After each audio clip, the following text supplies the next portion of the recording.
काल गोविंद गणेश कोमकर या तरुणाची पुण्यातील नानापेठ भागात गोळ्या झाडून हत्या करण्यात आली। गेल्या 1 वर्षापूर्वी ज्या ठिकाणी वनराज आंदेकर यांची हत्या करण्यात आली होती त्याच ठिकाणी या मुलालाही संपवण्यात आलं। त्यामुळे ही हत्या बदल्यातून झाल्याची चर्चा आहे। वनराज आंदेकरांच्या अंत्यविधीवेळी आंदेकर टोळीच्या सदस्यांनी शस्त्रपूजन केलं होतं। त्याचबरोबर खुनाचा बदला घेण्याची शपथ देखील घेतली होती असं सांगण्यात येत होतं।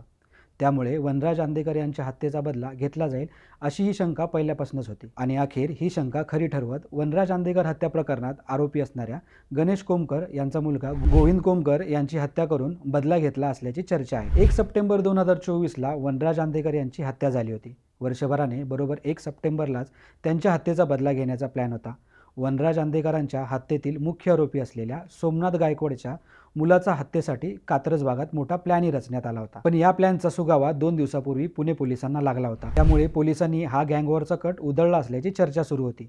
पण अखेर आंदेकर टोळीने आपला प्लॅन यशस्वी केल्याचं समोर आलं। तर सध्या या प्रकरणामध्ये पुढील तपास सुरू असून आरोपींचा शोध घेतला जातोय। त्यामुळे पुढे आता या प्रकरणात काय होणार हे पाहणं महत्त्वाचं असणार आहे।